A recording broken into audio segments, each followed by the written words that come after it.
विष्णोर्माया भगवती यया सम्मोहितम जगत। नमस्कार मित्रों, मैं कमलेश कुमार आप सभी का संस्कृत साहित्य चैनल में स्वागत और अभिनंदन करता हूं। आज वेदांत में सृष्टि कितने प्रकार की होती है, सृष्टि का निर्माण किस प्रकार से होता है, इस विषय को लेकर के चर्चा कर रहे हैं। सृष्टि कार्य समूह का आविर्भाव होता है।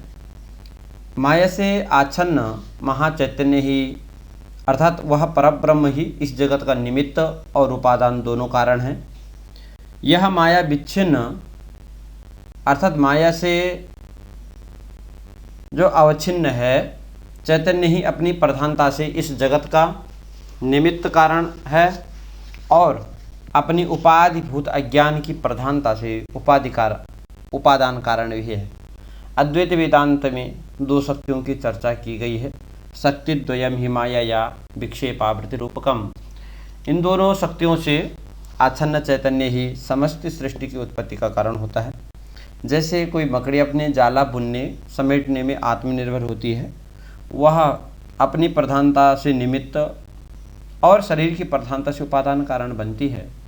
इसी प्रकार माया विशिष्ट चैतन्य भी बिना किसी की सहायता के सृष्टि की संरचना करती है। सृष्टि दो प्रकार की है, एक है समष्टि रूप और दूसरा है उसका व्यष्टि रूप। समष्टि की चर्चा, समष्टि के एक सदस्य के रूप में अर्थात एक व्यक्ति के रूप में माया में जब सत्व गुण की प्रधानता होती है और रजोगुण तमोगुण की अप्रधानता, तब सत्व प्रधान उत्कृष्ट उपाधि से आवृत चैतन्य अपने समष्टि रूप में ईश्वर कहलाता है। माया का स्वामी होने से सर्वज्ञ सर्वशक्तिमान व्यापक रूप में वह मान्य है। यह समष्टि रूप में ईश्वर सृष्टा कारण शरीर और आनंद कोश के नाम से जाना जाता है। सतोगुण जब रजोगुण और तमोगुण को पराजित होता है, उसकी सात्विकता मलिन हो जाती है, तब मलिन सत्व निकृष्ट उपाधि से उपहित वह चैतन्य व्यष्टि रूप में प्राज्ञ अर्थात जीव कहलाता है। वेदांत दर्शन के अनुसार ईश्वर और जीव दोनों ही माया से आवृत उस चैतन्य की अनंत सूक्ष्मतम अवस्थाएं हैं। उसमें समस्त सूक्ष्म और स्थूल प्रपंचों का क्षय हो जाता है। इसी कारण इसे सुषुप्ति भी कहा जाता है। इस सुषुप्त में स्वप्न और जागरण विलीन हो जाते हैं। तब ईश्वर और जीव दोनों अज्ञान से अभिभूत होकर एक विशिष्ट आनंद की अनुभूति में खो जाते हैं। वस्तुतः ईश्वर और जीव एक ही है। दोनों में उपाधि भेद मात्र अलग अलग प्रतीत होते हैं। जैसे कहा द्वासुपर्णा में, द्वासुपर्णा सयुजा सखाया परिशस्व जाते। इस प्रकार से सबसे पहले चर्चा है स्थूल शरीर के बारे में। तो सबसे पहले चर्चा की गई है सूक्ष्म शरीर की उत्पत्ति कैसे की जाती है। वेदांत में सर्वप्रथम सूक्ष्म शरीर के विषय में कहा गया है, माया से उलझे हुए चैतन्य ब्रह्म न तमोगुण प्रधान अपनी विक्षेप शक्ति से सर्वप्रथम आकाश की उद्भावना से अर्थात उत्पत्ति, आकाश से हवा, हवा से अग्नि, अग्नि से जल और जल से पृथ्वी की उत्पत्ति होती है। और इसी से पंच तन्मात्राओं की अर्थात सत्व रज तम का भी समार इसी में किया जाता है।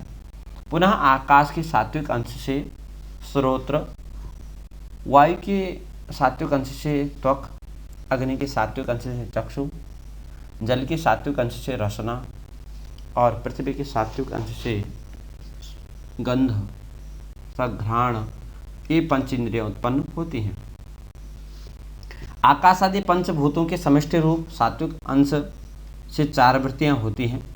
सर्वप्रथम बुद्धि और दूसरा वृत्ति है मन, तीसरी वृत्ति है चित्त और चौथी वृत्ति है आपकी अहंकार।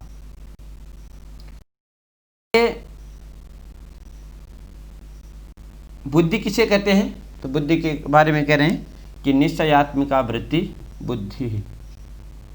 मन किसे कहते हैं? संकल्प विकल्पात्मिका वृत्ति जो है उसे मन कहते हैं। चित्त तो चित्त कहते हैं कि अनुसंधानात्मिका वृत्ति चित्त। अहंकार अभिमानात्मिका वृत्ति जो है वह अहंकार कहलाती है। इस रूप से वेदांत में मन और बुद्धि का ही ग्रहण किया जाता है।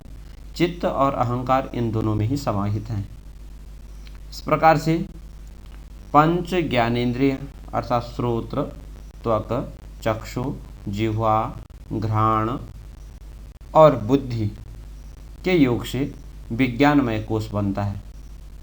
पुनः श्रोत्र, त्वक, चक्षु, जिह्वा, घ्राण और मन से युक्त होकर के मनोमय कोश बनता है। पुनः प्राणमय कोश के बारे में कह रहे हैं कि पंच प्राण अर्थात प्राण, अपान, व्यान, उदान, समान, फिर वही पांच इंद्रियां, पंच इंद्रियां, पंच कर्मेंद्रिय, वाक, पाणि, पाद, पायु, उपस्थ से जो आपका प्राणमय कोश बन। पंच ज्ञानेन्द्रिय, पंच कर्मेंद्रिय, पंच प्राण प्लस बुद्धि प्लस मन, आहत्य 17 तत्वों से सूक्ष्म शरीर का निर्माण होता है। सूक्ष्म शरीर में 3 शक्तियाँ विद्यमान होती हैं, ज्ञान, क्रिया और इच्छा। ज्ञान, क्रिया, इच्छा शक्ति से समन्वित समष्टि रूप शक्ति से आवृत चैतन्य आत्मा क्या कहलाता है? हिरण्यगर्भ कहलाता है। व्यष्टि से आवृत चैतन्य तेजस कहलाता है। सूक्ष्म शरीर की अवस्था स्वप्नावस्था के नाम से जानी जाती है। पंजीकरण प्रक्रिया में 5 महाभूतों को आधा आधा भाग होते हैं, अर्थात जैसे समझिए 5 महाभूतों के आधे आधे भाग, अर्थात एक भाग के 4 एक भाग को, अर्थात जैसे कोई भी वृत्त है उसको 2-2 भागों में बांट देते हैं। इस प्रकार एक महाभूत के जैसे 2 भागों में हर के आधा आधा भाग कर दिया, फिर उसके 5 पंच महाभूतों के 10 महाभूत हो गए, फिर उसका एक भाग को 4 भागों में बांट दिया, तो इस प्रकार से 5 भाग हो गए। इस प्रकार से एक महाभूत के 5 भाग हो जाते हैं। इन 5 भागों में एक आधा भाग और शेष 4 भाग अन्य होते हैं। ऐसी स्थिति में प्रत्येक महाभूत के 1/8 के भागों को अन्य 4 महाभूतों के आधे आधे भागों में मिला देते हैं। जैसे पृथ्वी में आधा भाग पृथ्वी का होता है, शेष आगे भागों में आकाश 1/आकाश, 1/वायु, वायु 1/8 तेज और 1/8 जल का भाग। पंजीकरण प्रक्रिया के पश्चात पांचों महाभूत अपने अपने गुणों को ग्रहण कर लेते हैं। जैसे आकाश, वायु, तेज, जल और पृथ्वी क्रमशः शब्द, स्पर्श, रूप और रस और गंध को ग्रहण कर लेते हैं।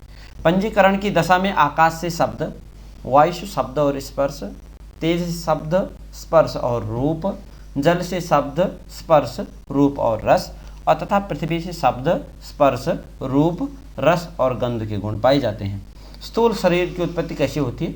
तो पंचीकृत स्थूल भूतों से 14 लोक अर्थात भू, भुवः, स्वः, मह, जन, तप और सत्य, वैसे भू, सुतल, वितल, तलातल, इस तरह से 14 लोक, समस्त ब्रह्मांड, चतुर्वेद शरीर और उनके भोग्य अभोग्य पदार्थों का निर्माण होता है। यह वेदांत में स्थूल शरीर 4 प्रकार का।